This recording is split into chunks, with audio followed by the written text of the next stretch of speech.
Pinagtibay ng panahon. Mahigit na 10 years na magkasama ni Coco. At tinuturingan kami, ako tinuturing kong bilang isang anak si tunay na anak si Coco. Tinuturing din niya ako bilang isang ama. Ang superhero na si Batman andito na sa Pilipinas. They don't see me as nagko-costume lang eh. When they look at me, I can see it to their eyes na si Batman to eh. Silipin natin ang malalim na relasyon ni Senator Lito Lapid at actor-director Coco Martin sa loob at labas ng show business. Ito po si Paring Ray Lapid. Kilalanin natin si Pinoy Batman. May superhero moves kaya siyang kayang gawin. Ako naman ang inyong kasangga, JR Langit.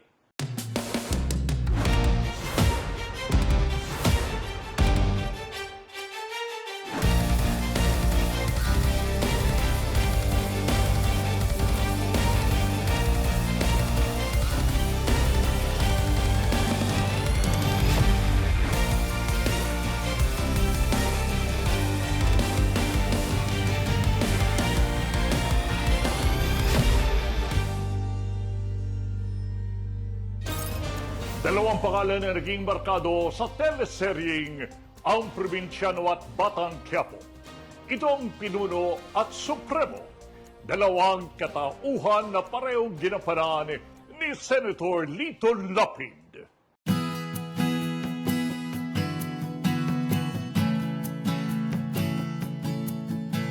Bago nagsimula ang kampanya sa pagka-senador, namaalam na ang karakter ni Supremo sa Batang Quiapo at talaga namang sumaludo ang senator sa bida at direktor ng serye na si Coco Martin. Talagang pinagandahan ko yung pag-exit niya kaya sobrang laki ng action scene. Saka talagang binusisi ko, pinaganda ko. Pati nga sabi ko nga pati yung editing talaga ako yung umupo. Kasi ayoko mapahiya sa kanya. Kasi yun yung exit niya. Saka yun yung pinaka-highlights nila ni Miss LT. Kaya yun, natuwa naman ako kasi kanina ko narinig na nagustuhan pala niya. Kumbaga, happy naman siya sa kinalabasan nung eksena din sa Batang Quiapo. Isa lamang si Senator Lito Lapid sa mga action stars na iniidolo ni Coco Martin. Kaya naman hindi siya nagdalawang isip na lumapit sa mga opisyales ng ABS-CBN para hilingin na makatrabaho niya si Senator Lito Lapid. In-approach ko nga siya, sabi ko pangarap ko talaga siya na makatrabaho kasi nung bata ako, puro sugat yung tulog ko, kaka-slide, kakatamping-tamping ko lang, ginagaya ko sila nila FPJ. Ano yung sinabi sa akin dito sa Lito Lapid? Wala, retired na ako. Retired na ako sa showbiz, sa politics. Ang gusto ko na lang sana, mag-relax na, i-enjoy yung natitira kong panahon para sa family. Kwento ng actor-director, personal niyang pinuntahan sa Pampanga si Senator Lapid nang payagan siya ng network na kunin ito sa kanyang teleserye. Sabi niya gano'n, sino ba naman ang tatanggi sa'yo? Nakakaya naman na from Manila to Pampanga, pinuntahan pa ako dito para i-approach na mag-guest sa provincial. Sabi niya, sige, sabi niya, kahit retired na ako, sabi niya, basta ito lang ang hihingin ko, ikaw na bahala sa akin. Big deal para kay Coco Martin ang pagkakasama ni Senator Lito Lapid noon sa probinsyano. Kaya naman ang dating guesting lamang sana ay tumagal ng ilang taon kung saan nakilala ang kanyang karakter na si Pinuno. Siyempre nung sinabi sa akin dito sa noon na ikaw na bahala sa akin, nagkaroon ako ng responsibility na ayoko naman na parang i-guess ko siya pero wala lang. Talagang inaral ko. Kumbaga sabi ko nga na minsan ko lang makakatrabaho ang isang Lito Lapid. Kasi magkaiba kami ng henerasyon eh. Kumbaga napaka-big deal para sa akin yung pagkakataon yun. Ngayon sa amin kasi ang sistema, isi-send namin sa Viber o sa cellphone yung script. And then yun, nung nagtrabaho kami, sabi ko nga sa kanya, to send, huwag ka mag-alala, ako bahala sa'yo, aalalayan kita. Hanggang nakuha niya yung style ko sa pagdidirect, hanggang nakita niya yung sistema. Tapos yung 1 week na pinangako ko sa kanya na i-guess ko siya sa probinsyano, kung hindi ako nagkakamali, naging 2 years yata o 4 years. Hindi ko na medyo matandaan eh. Ganun kahaba yung tinakbo yung character niya. Ang maiksi lang sana ang pagsasama, tumagal na mahigit isang dekada. Kaya naman hindi kita kataka na nagturingan na silang mag-ama. gaano po kayo ka-close ni Direk Coco at ano po yung mga pinagsamahan po nila? Matagal na kaming magkasama ni Coco mula doon sa Provinciano. At tinawag na ako, binansagan ako doon na pinuno. At ngayon naman dito sa Batang Quiapo, binansagan naman ako Supremo. Kaya mahigit na 10 years na magkasama ni Coco. At tinagtuturingan kami, ako ay tinuturing kong bilang isang anak si tunay na anak si Coco. Tinuturing din niya ako bilang isang ama. Tapos sa lahat ng mga aksyon niya, ako nag-direct mula pelikula hanggang teleserye. Sa pagdaan ng panahon, nagamit ni Coco ang expertise ni Senator Lapid sa mga fight scenes. Kaya siya na rin ang tumayong fight director. Siya rin yung naging dahilan kung bakit humaba yung Provinciano. Kasi talagang yung collaboration namin dalawa dahil sobrang dami kong natutunan sa kanya. Yung mga techniques, yung fight scene, yung choreography. Ako naman kasi ang strength is storytelling sa character. Yung Tito Sen naman, ang ginawa ko noon, siya na ang pinag-fight director ko. Hindi maitago ni Coco ang kanyang paghanga kay Senator Lapid sa tuwing may kukunan silang action scene. Ang Senator rin ang nakaisip na paghaluin ang kanyang style at style ni Fernando Poe Jr. sa pagiging brand ng isang Coco Martin.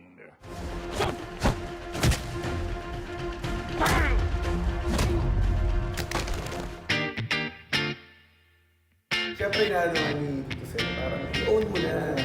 Combine natin yung, para may tatak ka sarili, FPG sa Kalito Lapid. Sabi ko, hindi ko kaya.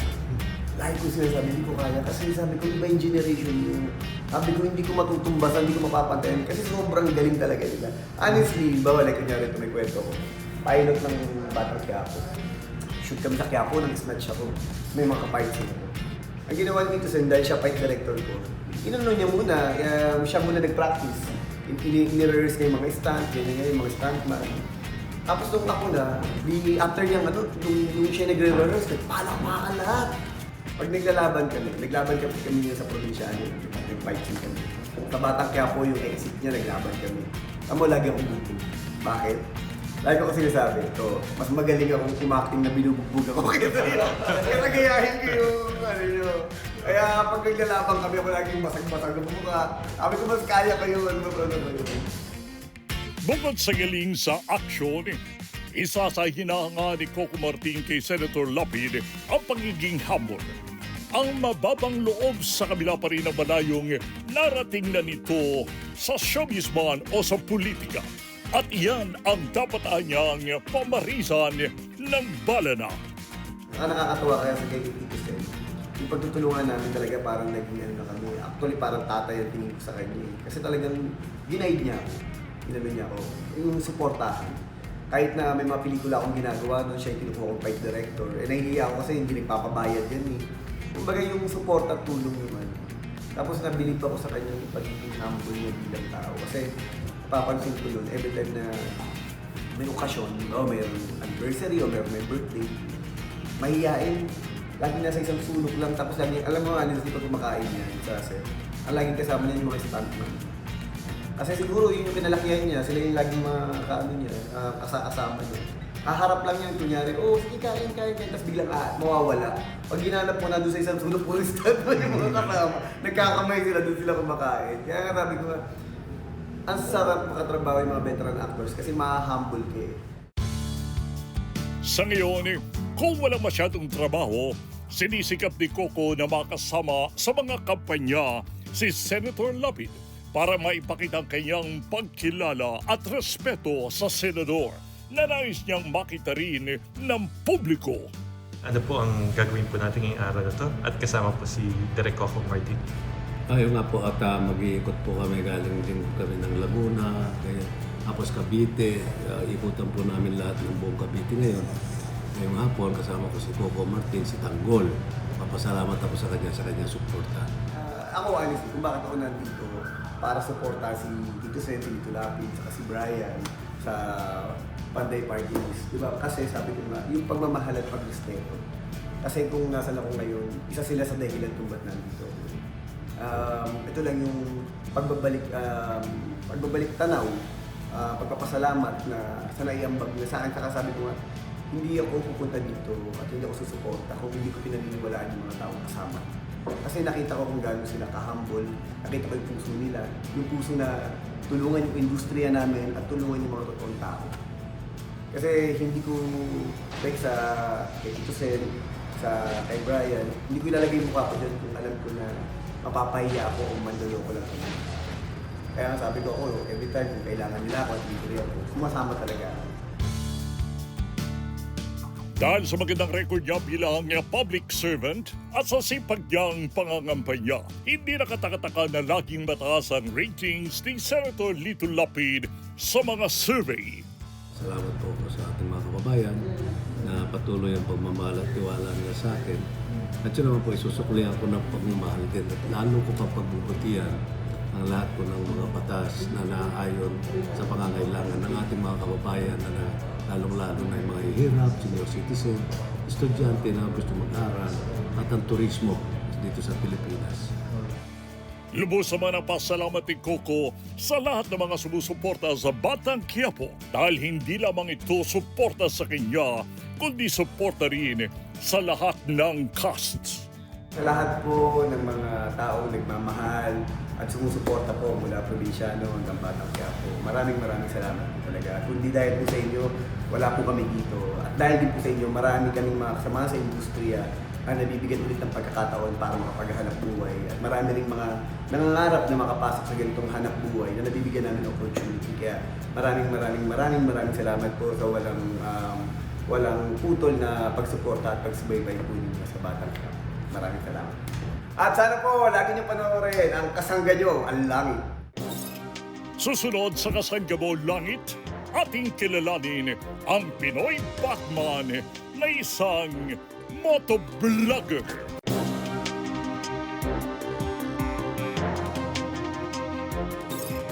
Superhero ba ang hanap mo? Abay, hindi na natin kailangan lumayo pa.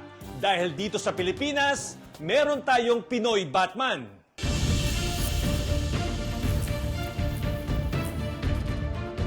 Look! May Batman dito! Nasa Pilipinas na si Batman! Hindi lamang nagpapasaya ang ginagawa ni Pinoy Batman dahil tulad ng isang tunay na superhero, mayroong advokasya ang kanilang grupo at marami siyang natutulungan. Bukod dito sa iyong motovlogging, nagbibigay rin kayo ng pagtulong o public service sa mga nangangailangan. Actually, yan yung mundo ng mga motovloggers talaga. Yung mga community, they also having this activity for charities. Minsan may mga pasyente tayo, na minsan meron tayong isang community, magpapakain tayo, magbibigay tayo ng saya sa mga bata. So, sumasama ako doon. Every time we do charity, may program yan, hindi yung bigay lang namin yung pera or yung pagkain or yung gamot, hindi. Para mas pinaparamdam talaga namin yung sincerity namin doon sa mga tinutulungan namin mga street children, yung mga community. Magawa kami ng activities, so mas maganda pa may naka-costume. Bukod sa pagtulong, naging bahagi na rin ng advokasya ni Pinoy Batman ang makapagpasaya ng tao. Ano yung karaniwang reaksyon ng mga nakakakita sa'yo at nakakahalubilo mo na naka-costume ka na Batman? They don't see me as nagko-costume lang eh. When they look at me, I can see it to their eyes na si Batman to eh. Anong maganda sa gabi? Wala na akong gasolina, oh. Tao, duman pa nga ako sa car wash yan, nakaganto ako eh. Tuwan-tawa yun sa car wash eh, sabi niya, Sir, astig yung, costume mo, pati yung Batmobile mo. So alam mo yun, parang habang naglilinis sila, alam mo, masaya sila kasi parang wow, kami naglilinis ng Batmobile ni Batman, parang ganun. So nakakatawa talaga. Pero sino nga ba si Pinoy Batman? Siya si Mark Santos. Kilala siya sa social media bilang ATV Wanderer dahil sa gamit niyang ATV o yung motorsiklo pero apat ang gulong. I want something different. So ayoko maging common motovlogger. So I try to search something like a different kind. Yung naisip ko nga, yung ATV. Yung motor siya pero apat ang gulong. Napansin din ng mga tao kasi kakaiba eh. Good thing naman kasi yung panahon na ginagamit ko yung ATV ko, there's this famous motovlogger din, si Jawo. He saw me and natuwa siya sa akin. Kinontent niya ako for his vlog. And nag-million views yun for his vlog. Marami na nagtatanong doon, sino yung Batman? Para kay Mark, si Batman ang superhero na makakarelate ang maraming Pilipino na madiskarte at maparaan. Kalimitan nga natin nasasambit kapag may problema, bahala na si Batman. Yung original na Batman, meron siyang strengths, di ba? Ano yung nagustuhan mo sa kanya na masasabi mo meron ka ganung strength? Maparaan, which is ang Pinoy maparaan. Alam mo ba, ang Batman sa Pilipinas is sobrang nakatanim na sa puso ng tao. Kaya andali ko makakuha ng attention and yung simpansya sa tao. You know why? Kasi matagal na si Batman sa puso ng Pinoy. Imagine mo, for all the superheroes, si Batman lang ang sinabing bahala na si Batman. When is that? Panahon pa nila Dolphy yan. So yun din ang inadapt ng Pilipino na pag wala kang pera, diskarte. Kamakailan, nagkaroon na ng face reveal sa kung sino ba ang nasa likod ng Pinoy Batman na nagpapasaya sa maraming Pilipino. Yung pinagtatalunan namin ng mga friends ko before, sabi niya, wag mong ilabas para ma-curious sila, para ma-thrill sila kung sino talaga who's behind the mask. Ako naman is I'm not also doing this as a costume. Kasi di ba nagbablog din naman ako. So may time naman din na I'm not in a costume. And of course, kasi before, sanay din naman kasi ako marap sa tao. Nag-showbiz din kasi ako before. So, nag-Viva. Pumasok ako sa Viva Hotmen before. You miss the entertainment part sa puso mo na humaharap ka sa iba-ibang tao, na nag-entertain ka. Simpleng costume lang ang gamit noon ni Mark habang nagmo-motovlog sakay ng kanyang ATV hanggang sa mapansin na rin siya ng ilang kumpanya na nag-sponsor ng tunay na Batman suit. Ito si Overdose. He provided me all the gears for motorcycle kasi yun naman ang gusto kong mangyari. I want to be a version of Batman which is a motovlogger, which is a Pinoy Batman na motovlog, motorcycle riders. At dahil nakilala na siya bilang Pinoy Batman, nagpa siya si Mark na kumpletuhin ang kanyang gamit at palitan ang kanyang ATV. The cheapest is 1.2 million something. That's the cheapest. And the expensive talaga nila is like 3 million. Sabi ko, no, erase the 3 million. Let's check the cheapest. Kasi kailangan ko lang naman talaga for my character. And when I check it, sobrang ganda. You are in the road, tapos you're using that motorcycle talaga. It really caught the attention of everybody in the road. And kagandahan sa kanya, it's a street legal siya. Nare-register siya like motorcycle. And it's a 600cc, so pwede siya sa highway, NLEX, ganon. You don't have to balance. Kumbaga sa pagmumotor, inalis mo yung idea of balancing.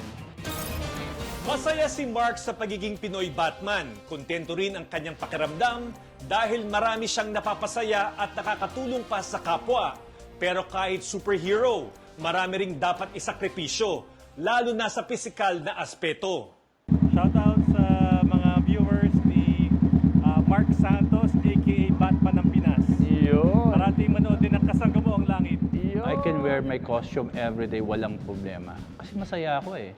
Problema sa akin talaga yung init kasi my costume is so hot talaga. Yung motor ko, hindi katulad ng regular motorcycle na pwede mong isingit sa gilid-gilid. May mga events na naka-costume na ako na 7 a.m. Hanggang 10-11 ng gabi. Imagine mo, I'm in a costume. Taga pag uwi mo sa bahay, sometimes hindi ka na makakapagtanggal talaga ng damit eh. Baksa ka na talaga. Bilang isang superhero, masunuri ng ating Pinoy Batman sa mga panuntunan sa kalsada, lalo na sa paggamit ng motorsiklo. Nakita nyo na ba si Batman na nakasuot ng helmet? If you watch my mga previous videos or photos, na meron din na parang hinuhuli ako ng mga MMDA. Kasi si Batman ba nag-helmet? Hindi naman. Diba, hindi naman. But I have to, syempre, in the Philippines, all the time, I'm bringing my Batman helmet for them to see na I'm wearing my helmet every time I travel.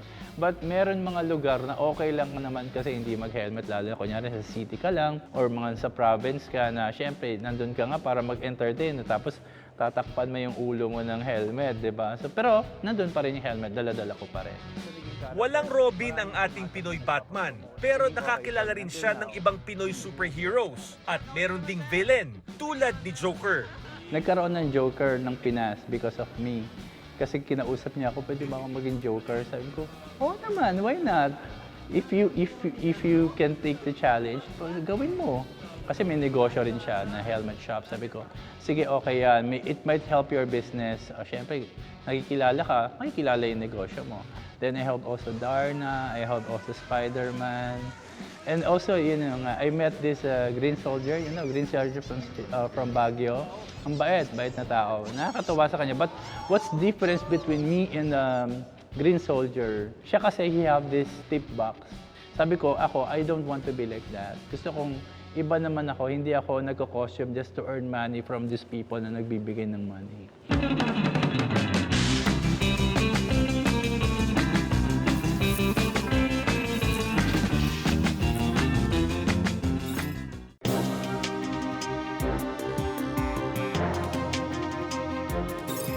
Public service pa rin ang namamayani sa puso ni Senator Lito Lapid. Para-paraan kung paano natin isusulong ang mga bagay na nakapagpapasaya sa atin at sa ating mga kababayan. Katulad na lamang ni Pinoy Batman na nagagawa niya ang mga bagay na gusto niyang gawin kasabay ng kanyang pagtulong sa kapwa. Pwede maging superhero sa kahit na anong anyo. Pwede rin naman public servant o simpleng motovlogger.